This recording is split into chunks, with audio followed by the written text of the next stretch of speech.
If you need an excuse to travel more, this is the episode that's going to give you that permission slip because I'm speaking with Chericka Johnson, who is a consultant and a travel advisor with Love and Leisure Travel.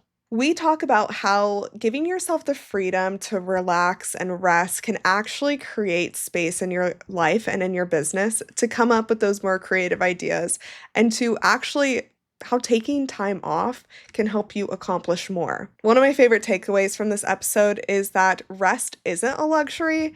It should actually be part of your strategy. It should be essential to your business. Chericka and I are actually launching a podcast for her coming soon, so I can't wait to share more about that once it's live, but that's going to be great. Go and connect with her, check out Love and Leisure, check out her website, Build with Chericka, and enjoy this episode.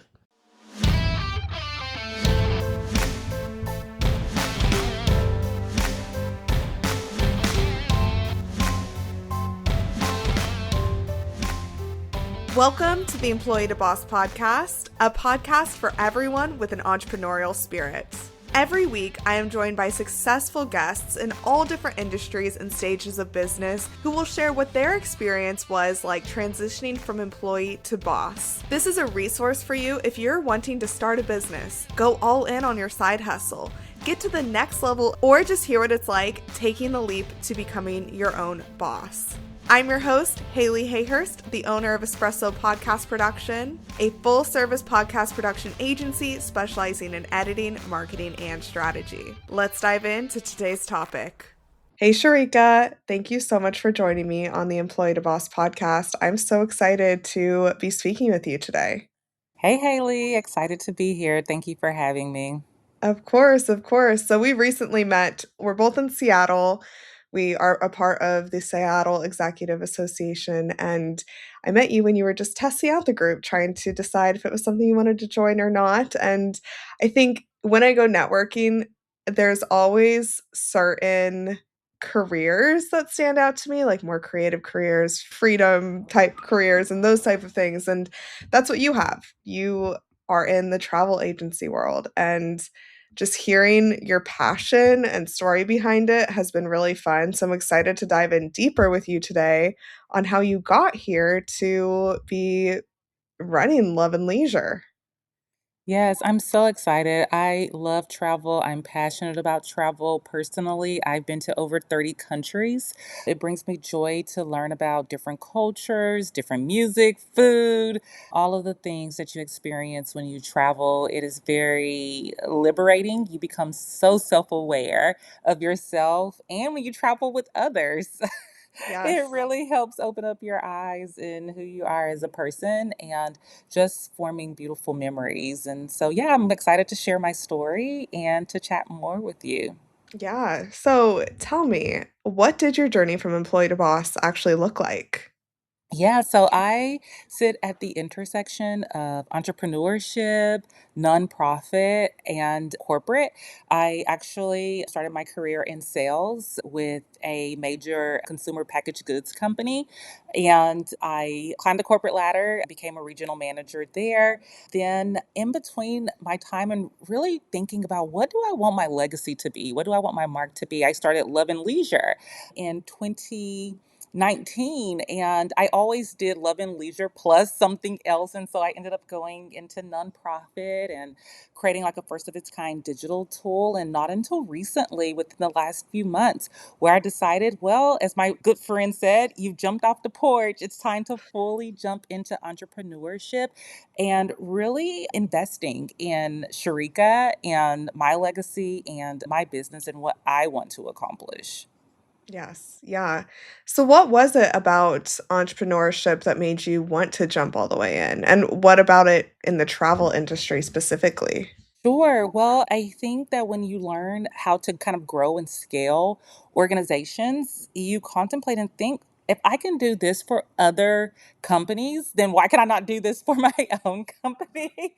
And so I think that a lot of times when you are working in other organizations, plus building your own brand and your own company, the hours are long and you're just like, all I'm doing is working. I'm doing an 8 to 5, and then I'm building my business for another 8 hours a Yeah. day after. 16-hour days are just not sustainable. And I am passionate about travel. So, Love and Leisure, we focus on destination wedding groups, romance and leisure groups in Mexico, the Caribbean, and beyond. One of the things that I'm most passionate about is there are a lot of people, especially now, where you may be spammed on social media, but become a travel agent. And I wish it were that easy, but it is a lot of time dedicated to learning many destinations, learning many resorts and the products that come along with that, the suppliers that we use. And we love to say at Love and Leisure, our services are complimentary, which are great. Many people don't know when they book a trip. You're already paying for a travel agent. You might as well get that one concierge approach. We take care of our clients because our suppliers and the resorts, they take care of us. And so we can fully dedicate all of our time to you. And because I love to travel, in fact, traveling wasn't always accessible to me. I grew up in a home. My mom was a single mother of 3 kids. And I remember wanting to study abroad. And that was just not something that was economically achievable at that time. And fast forward to college, I had an amazing professor who helped us to raise scholarships to be able to explore many Spanish speaking countries with African influence. And it just opened up my eyes so much to the global world and to see, wow, this is such a unique perspective and experience. And I want other people to be able to do that. So for me, it's not just about building revenue, it's about helping people create lifelong memories. You won't remember the shoes that you bought 10 years ago, but you will remember the trip that you took and the memories that you created with your loved ones. Oh my gosh, that is so true. I mean, I always think of the ways I like to spend my money, and I love spending my money on travel, and I don't love spending it on clothes or things like that. I mean, it's always nice to have nice things, but I think those memories are way more important. And I have been lucky that I have been able to travel quite a bit in my life. And last summer, I spent 5 weeks in Europe, and of course, I was working and taking my laptop with me. I don't think being a digital nomad is in my future, but it was cool to have that experience for 5 weeks and just see a little taste of it. But I think that's really awesome. So, when you decided that you were going to go into the world of travel advising and planning, what were some of the first steps that you took? Because if I remember from your story correctly, it was a friend of yours who kind of brought you along on this path. Yeah, so my best friend, who was an incredible event designer, published in different places around the world. I remember going to a few weddings with her in Portugal and Mexico, and she was phenomenal. Unfortunately, she's no longer here with us. She lost the fight to breast cancer, but Candace was amazing at what she did, and she brought this opportunity to myself and our other business partner. And Brianna, and she essentially was just like, hey, there are a lot of couples who are getting married that their wedding planners and event designers are there just for the event. They can't manage all of the guests and all of the nuances that come along with that. And because of my love for travel and my sales background, she's like, hey, I think there's this opportunity that we should create this business and we should plan these travel experiences for people so that it's not just about managing the money side to make sure that they make the payment arrangements, but actually creating these beautiful experiences for people for these milestone celebrations. And I consider weddings are just not the only milestone celebration. I feel that if you want to go on a solo trip, that is a milestone celebration because how often do people get out of their comfort zones and travel solo? I consider honeymoons. That's a milestone celebration. I think family vacations are a milestone celebration because you cannot always go every year, but taking time to rest and reset is a milestone celebration, especially when we live in this culture of just hustle bustle that we're always on. Just rewarding yourself to say, you know what, I can rest because rest is good. In fact, we are our most creative when we rest. You mentioned bringing your laptop and also working, and you don't know if digital nomad. lifestyle would be in your future, but I guarantee you, because you were out of your normal comfort zone, it was a place of rest so that you could get your creative juices flowing.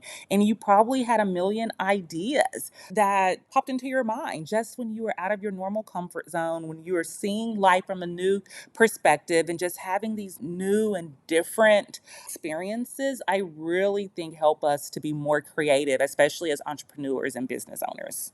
Totally, totally. I know when I was traveling, I had a lot of dreams. What I wanted was to be able to not have to work so much. And so realizing I need to bring my company up to a certain point where I can have employees and have more contractors. And that's what I'm working on now. So it was very eye-opening to see what like I really wanted for my business. And totally, to your point, if I didn't take the time to just, like, really relax and have time to think, I don't think I would have realized all of that. So true. Yeah. So, you mentioned you work on a commission base, so the hotels or events, they pay you. Was that hard to get into when you were first starting, getting paid like that? Absolutely. Yeah. I would say that it's always good to have a sales funnel, what we call in traditional sales, because you don't get paid until your guests travel and as things happen, especially now. Unfortunately, we just saw where major airlines just stopped to cease, Yeah. and we're starting to see just different things occur in the travel industry. But one article that was really promising to me was that although inflation is up, people are still traveling. They're just being more intentional. And that really encouraged me and gave me hope, because while you're like, all right, are people going to travel with uncertainty in the job market or uncertainty with what's happening socially and politically, I am still seeing that people are traveling, and we're here to help people to be more intentional.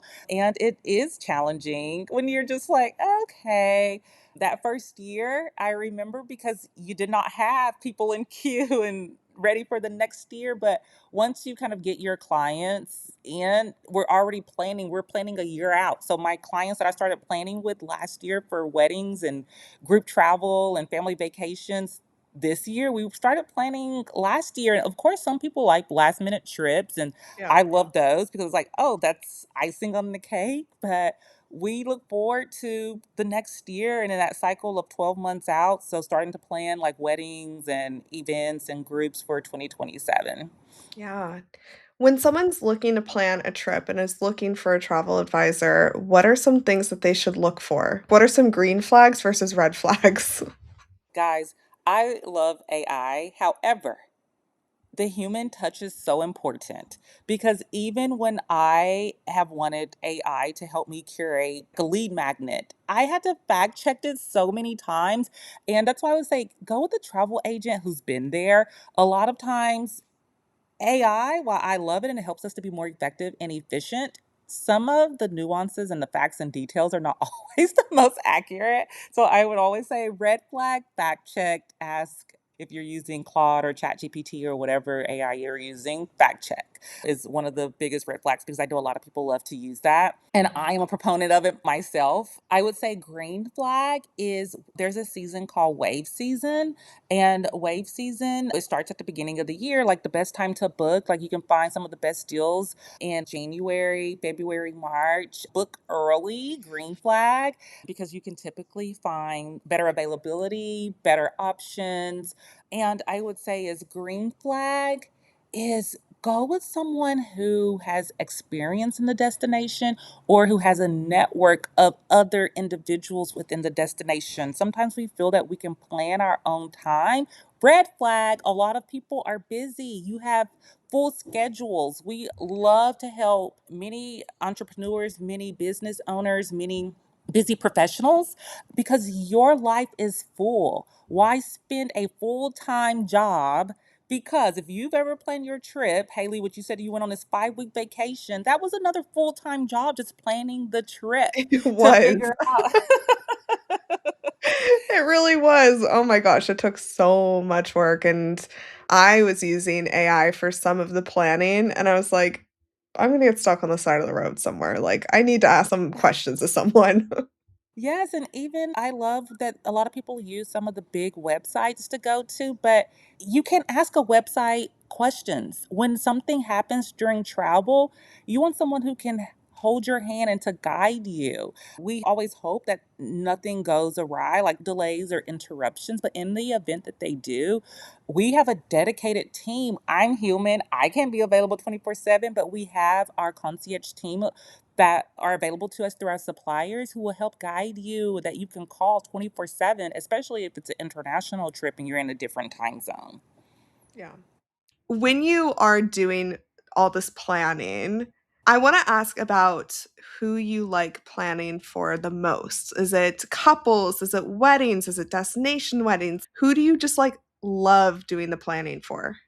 Oh gosh, my favorite would probably be weddings because I love love. I love to celebrate love. I love how people come together from two sides of the family to celebrate a union, and people are just super excited. 9 times out of 10, I rarely have any issues with group travel, and a lot of people do not like group travel, but it is my favorite thing to do. So I would say wedding groups and leisure social groups, Mm, because anytime you get together to celebrate and to have fun, life is so short. And it's great to go on a vacation with you and one other person, but when you have a group, it is a party, yeah. it is a good time, and we get to help people have the best experience. And also, I love with group travel, another perk is our group leaders, whether it's the couple or whether the person who's hosting a milestone celebration or an organization doing like a donor retreat, the groups get perks. Another thing Mm, people don't realize you get through planning with a travel agent. And so I love when I can come back, especially if you've had family or friends who've planned a wedding, it is a pretty penny these days. yeah. And so when I get to come back and say that you get comped several thousands of dollars, like it is Amazing. just like the most favorite thing that I get to say of the entire process. It's like a cherry on top. We get to help people not only have a good time and help take stress off of their plates to manage their trip, but we also get to say, hey, cherry on top, you also get money back, which who doesn't love to be compensated and get money back Yeah. from a trip? Yeah, no, exactly. So if someone is thinking that they want to go into the travel world, they want to help other people do something similar to you, what advice do you have for them? One, people skills. My philosophy has always been if you take care of the people and you create systems, the business will scale. Create repeatable systems that you do not want to have to do the same thing different 100 ways. Create your process Yes. so that it is systematic and it is easy to repeat. So, for example, we have three type of client groups primarily: leisure groups, romance trips, and group trips, whether wedding or social groups. And so all of my email follow up for the trips, it's in these three categories. All I have to do is click in my CRM, upload an automated email sequence, and it does the work for me. Create and build automation systems, processes, and take care of the people because the Yeah, biggest compliment is a referral. And that's in any business, I agree. not just in travel. I agree. Yeah, referrals, that's like someone putting their hand out for you or like their neck on the line for you. And so I think that's so true. Take care of the people and more business will come. And speaking of that, where do you get your leads from?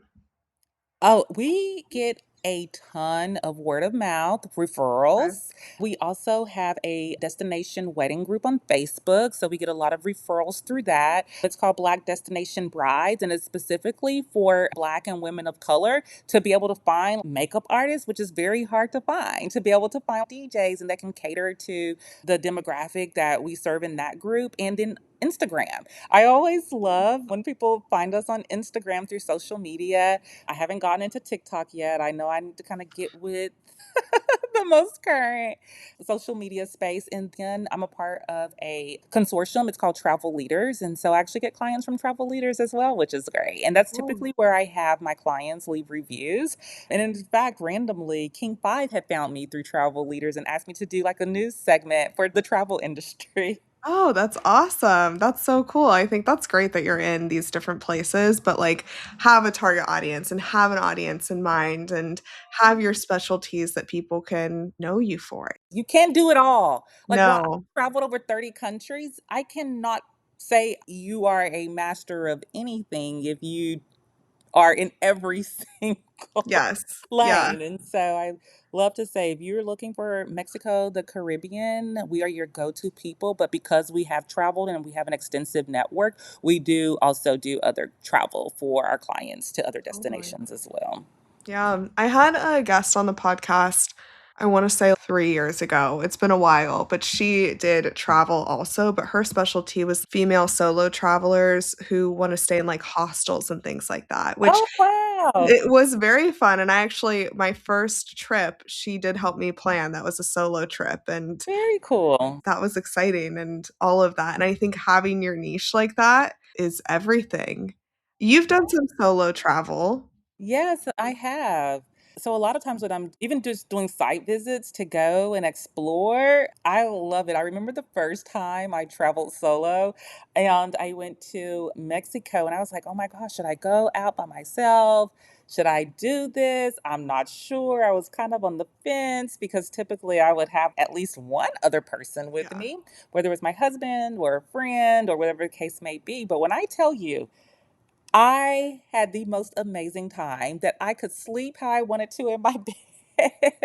I could create my own itinerary, did not have to worry about deciding like, "Hey, does the group wanna do this or does the other person want to do this?" I could kind of move how I wanted to move, which was great, and make all of the plans that I needed to make. The one thing I would say is I missed my Instagram husband because my husband loves photography and videography, and he grabs all my content for me. So if you ask me to take videos and yeah, photos, I'm not the best at it. You're like, what was she trying to capture there? But it was just very liberating, honestly, to be able to just move around in a foreign city where I can speak a little Spanish to get me by, yeah, but I'm not extremely fluent. And so I feel like it takes you out of your comfort zone and helps you to just maneuver differently than how you would in your everyday life. And again, you learn more about who you are as a person than anything. yeah, it does teach you a lot of life skills. I went to Costa Rica, that was my first solo trip, and then I went to Guatemala with my sister, and my Spanish isn't great, but I feel like in times of need, I can pull it out, and then the latest one that I did was in Greece, and I tried to learn Greek before, I was like, "Nope, this is not gonna happen," but it is fun to be out of your comfort zone in those sort of ways, and I think building any business that allows you to have these sort of opportunities is just like my dream, and I know it's a lot of people's dreams whenever I talk to someone and they wanna get into entrepreneurship. They always say like, "I want to go to a yoga class in the middle of the day," or, "I wanna take my laptop with me on a European vacation." They wanna do all these things. I mean, it's what we're building, right? And it doesn't mean we have to Yeah. travel all the time, but at least But having you that want the opportunity for it. flexibility. Exactly. No. And especially to go for 5 weeks, there's no way because in the way that our systems are created here as Americans, we do not get a lot of PTO. No. And you're lucky if you get 10 days or Yeah. 15 days. And so that's already 3 weeks. And a lot of times I remember when I only had 3 weeks vacation and I live away from home. While I live in Seattle, my home is Texas and all my family. I like to use my vacation to go visit family. But if I can use and have the time to be able to go on vacation and to combine it, I would say I love business and vacation. I'm headed to Africa in 2 or 3 weeks. We're doing Southern Africa, Cape Town, Victoria Falls, and Botswana. And I'm also combining business with that. So I will have site visits because I want to be able to see properties from the perspective of with my clients like this. Who can I showcase this region to? And so I'm always Yeah. having that mindset when I travel as well. Totally. And I'm sure when you're there, you're like, "Oh, this sort of client would like this experience, and this sort of client would like this experience." Yes. Mhm. Yeah. I know that in so many different types of businesses, who you know is everything. Is that true in the travel industry too? Do you have to have connections for everything when your clients are traveling, or is it something that you can figure out as you go? Relationships matter everywhere and anywhere, right? You can sometimes go through the proper channels, sure, but it may take you a little bit of time. Yeah. But if you have someone on speed dial or click of an email, it's always 1,000% better, right? So that I know that my clients are in good hands, and many of our suppliers have business development managers, and I get to know them. And if I run into a hiccup, I'm like, hey, can you help me out? I wanna know that Yeah. our group will be there because a lot of times I'm not there personally, and I wanna know that our groups, our families, anyone solo travelers that I especially wanna know if they're in good Yes. hands, Yeah. because if I'm not there, I can't hold their hand, and so relationships are extremely important. Yeah. And one thing when we got coffee, we were talking about the role that your faith plays in your business and life, and you are thinking of doing group travel for faith-based women. Mhm. Do you wanna share a little bit about that as something that could be coming up soon? Yes, I'm super excited where I am just in the beginning stages, but I've already got my LLC and super excited where it's not just for faith based women, it's for all women to be grounded, really, truly. My passion really is for people who are exploring their faith because I feel like a lot of people have really just are starting to examine and deconstruct why do I believe what I believe. Yeah. So even if people are not believers, I feel that because we live in this culture of just hustle and grind, that we need to be grounded. And so the app will have a space for people who are on their spiritual growth journey, but it'll also just have a space for people who are on their soft girl era healing journey to know that I do not have to strive and have to figure it out, that I can take a moment. You don't always have to go on a trip to rest. What is my daily rhythm of rest? Whether it's a prayer, whether it's a meditation, whether it's affirmations, what are you doing every day to give yourself space to just be so that you can receive? Also, in turn, I feel like, again, as we said earlier, it helps you to be more creative when you can just put your mind in a state of rest. And so, really excited about Sister Circle because it's going to bring women from all backgrounds together and for us to be able to build authentic community. I don't know about you or what your experience has been, but I've just seen just throughout my years, especially in entrepreneurship and working in corporate, that women unfortunately have created this atmosphere of we have to compete. And I feel that sisterhood is so essential as we're building and growing. How do we form true, authentic community? And how do we be the change that we want to see? I'm not saying that I have all of the answers, but I think when we collectively come together, I feel that we can go a lot further than just going alone. I agree. I think that is such an important part, and yeah, I mean, I see that all the time where people are feeling competition between each other, but I think we all have our own unique strengths. I just started hosting events, which you came to my I first was aware. event. Thank you. So I'm planning my second one, and there's a lot of people who do similar things to what I do, but in a different way. So there were other podcast producers there. There were other editors and people like that. And I thought it was so fun that they were there too, and actually, for a second, I'm not gonna lie, I was like, "Well, if they're there, like, we do the same thing," but I got over that really fast, and I was like, "Honestly, there's enough money and leads and people and business for Yes. everyone," and I actually got a lead from one of the producers who was there too, because we all do different things, and so Mhm. I think bringing women together in that way is just beautiful. I think that's what so many people need and are craving, so I love that. I always say, what God has for you is for you, and what God has for me is for me. Or if you believe in the universe has for you, what the Yeah. universe has for you and for me. But for me, I love Jesus, and I want that to lead and guide me and what I do as an entrepreneur. one podcaster YouTuber that I love, he always says the only person above me is God. And that's how I want my business to run, that the only person above me is God, Yeah. and that I allow my passion and what God has put on my heart. I've always just loved connecting people and bringing people together. And so if I can bring people, community together and travel, because we live in a more connected world, but we are more disconnected. Why is that? We were designed for community.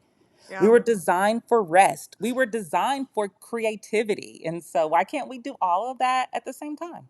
I agree. I agree. I was at a tiny networking event this week. It was only 6 people, and it was me and one other girl who were in our 20s, and everyone else was probably in their 50s. And we were talking about connection and craving connection and slowing down and all these things. And they were saying that when they were our age, that was never even a conversation. People just connected. There was no like, I need more connection. I'm craving this. It was like, that was just so normal, and Hmm. that made me start thinking, I was like, "That is so interesting how our generation is all like, we need connection,' when it used to not be like that." I think that's so interesting. It's so true. We were just having that same conversation. I think a friend was talking about a play date. I was like, the play date was you find the bicycles outside and that's where you go. Yeah, yeah, The post was, I think it was saying we were scheduling ourselves out of community and connection because everything has to be scheduled. I miss the impromptu. I'm going to come by your home. Hi, yeah, I'm in your neighborhood or I'm next door. I just wanted to say hello. That's how I grew up. At yeah, my grandmother's house, anyone can come over any time of the day.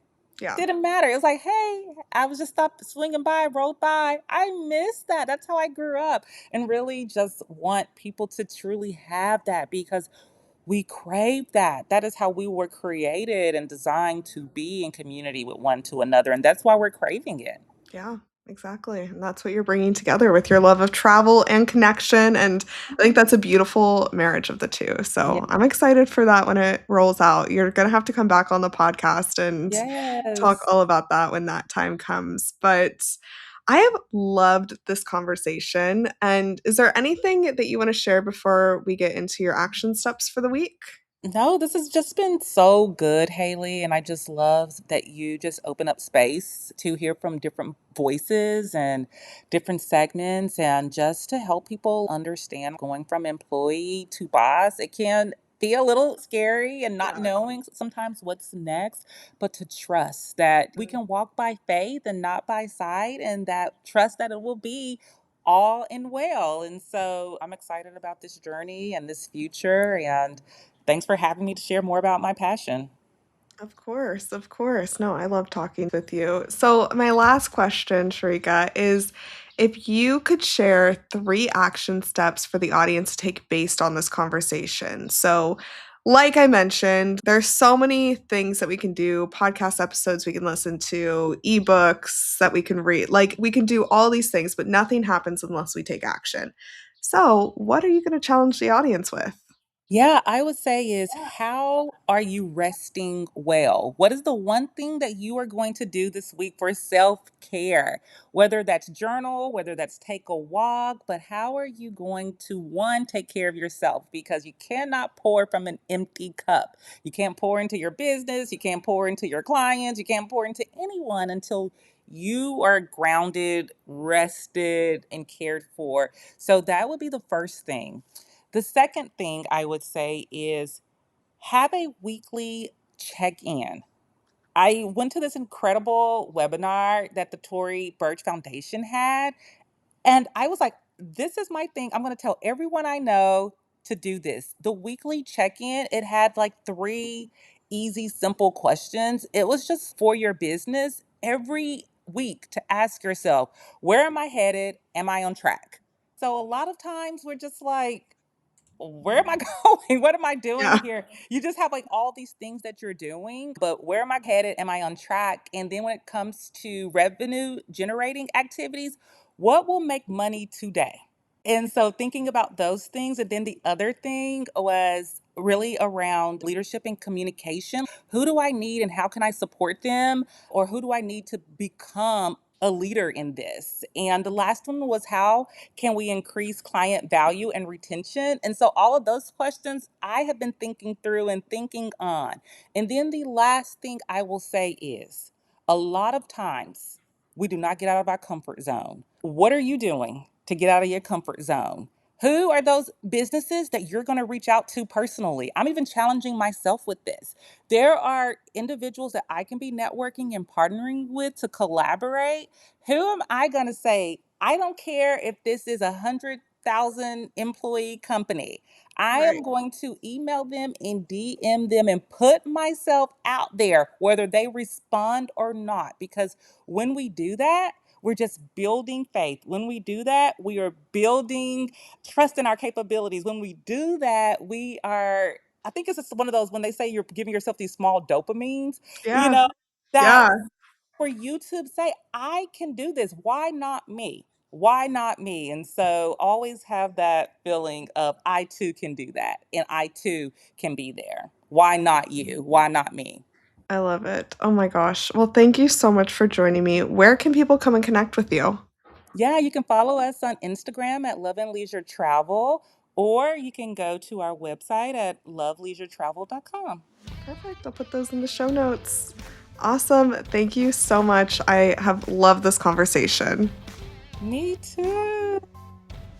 Thank you for listening to the Employee to Boss podcast. If you made it to the end of this episode, I hope that you implement the actionable steps from this week's experts so you can get started with your business today.